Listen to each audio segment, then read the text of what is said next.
Hey everybody. So in recent videos of mine, I've talked about the American Express Platinum Card and the changes that took place with the American Express Platinum Card. Well, today I'm going to discuss a topic that is still debated. It's been debated for a long time. And this is debit cards versus credit cards. Now, the reason somebody might choose to use their debit card everywhere, every day, as opposed to a credit card is because they're scared to death of getting themselves into trouble. Because, let's say you make a late payment, on your credit card, then, that's a ding on your credit report. And they're just afraid of making that one mistake. And that's completely understandable because I was once in that situation. I was terrified of credit cards. But I kind of came around just to teaching myself about it and learning about why, they can be beneficial as well as a trap.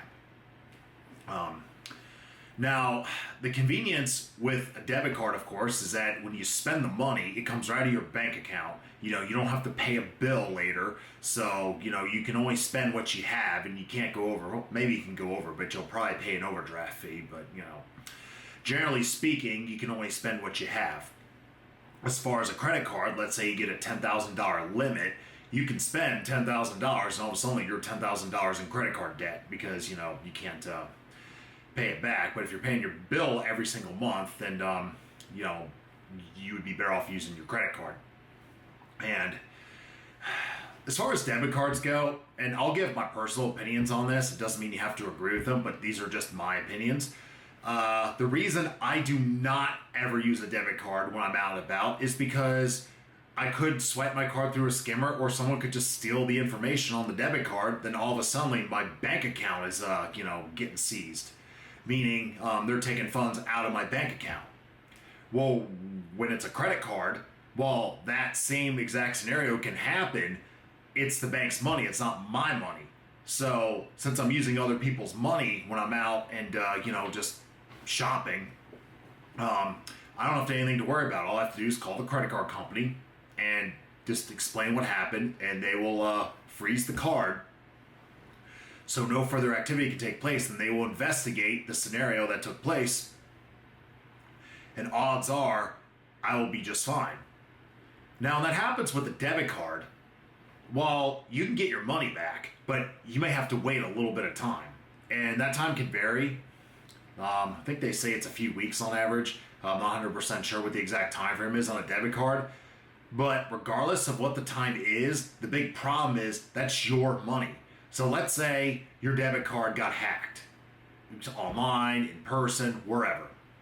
And you have some bills you have to pay, like your electric bill, your water bill, insurance, whatever the case may be. All of a sudden you can't pay that because someone got your funds. So that's the downside of using a debit card everywhere.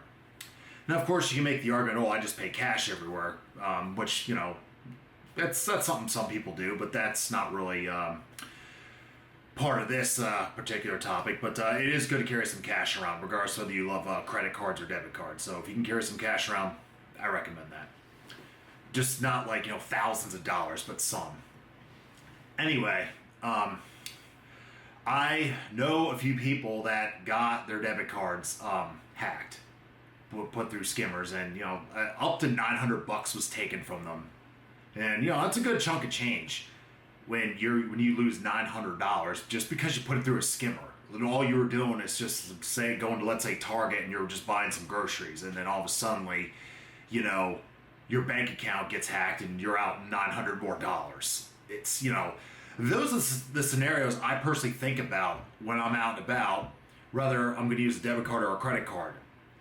And, of course, my main argument behind using a credit card everywhere is that you're getting all the points and rewards, like cash back, airline miles, Venture X miles, blah, blah, blah, blah, etc. So, when you're using credit cards everywhere, you can rack up those rewards, and either you can cash them out to your bank account, save it up for travel, or you can invest those points. There's a variety of options what you can do with those. Now, there are some debit cards like the Discover debit card, which earns you 1% cash back everywhere, I think up to $3,000 in spend. So if you're truly a debit card fanboy or fangirl, then the Discover debit card might be, your best bet, just because you're at least getting 1% back when you're using it, and you're still avoiding the so-called credit card trap if you're terrified of credit cards. Now, again, most of this stuff is just my opinion, but it's a topic worth talking about because there's tons of arguments that have been made about this, and there's some hatred for credit cards, there's some hatred for debit cards. Me personally, I'm not a big fan of debit cards besides using them at the ATM. So, and those can get hacked too, by the way. So that's that's not even guaranteed. So that's why at the ATM, when you're putting your PIN number in, just take your hand, or put it over the keyboard and type your PIN number in, and then proceed. Just so that no one can see what your PIN number is when you're, proceeding to get cash out in case there's just someone like creeping over your shoulder to look at it. Anyway, so the main argument really for me using credit cards, they're just overall much safer than debit cards. It's other people's money, the bank's money. That's what that stands for. If you ever read the book Rich Dad Poor Dad, other people's money is the bank's money. So, and it's just safer to use since it's not your money. And you just have to make sure you remember to pay your bill every single month in full when choosing that route. But for debit cards, it's just sometimes those things can have limits on spend too. I used to work at a bank, and a customer came in one time. I think this was in like 2012 or something. And the customer wanted to buy a new flat screen TV, and he was furious that his debit card wouldn't work. It like maxed out at $500. Now, the bank raised his limit, but the point is, if you have the money, you should be able to buy what you want to buy. And a debit card can limit you in this regard. So that's another thing to remember when using debit cards. There could be much smaller limits than credit cards, especially when making big purchases. And then on top of that, if you want to, let's say, book travel, like a plane ticket, car rental, you should never ever use a debit card for that. And here's why. Because they can put a hold on your funds. And this goes back to, those bills you might have to pay.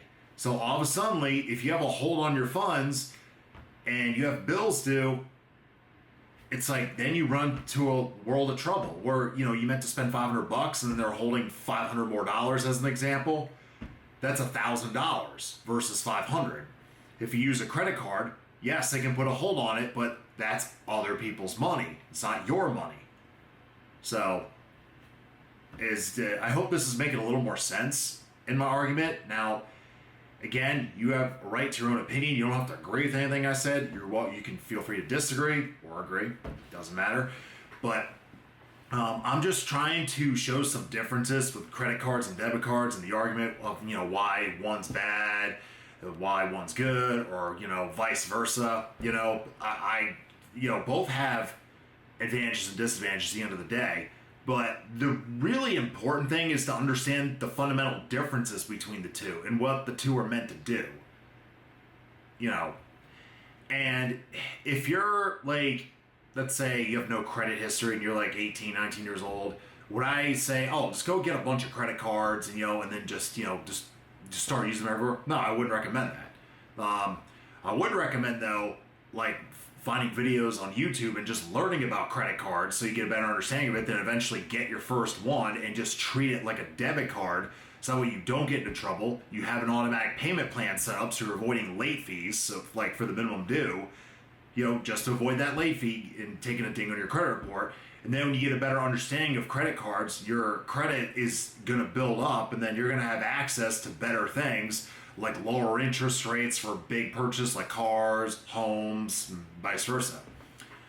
So it's just really crucial to understand the difference between the two. Whether you love debit cards, hate credit cards, or love credit cards and hate debit cards. It's just important to understand the differences between the two. And it's important to understand that when booking travel, holds can be placed on your account. Just so you understand what you're getting yourself into when the situation comes up. So if you use credit cards or debit cards and you love one or love both or hate both or whatever, leave in the comments below. Let me know. I'd love to hear about it, and I think others would too. So I thank you for watching this video. Take care, and I'll see you next time.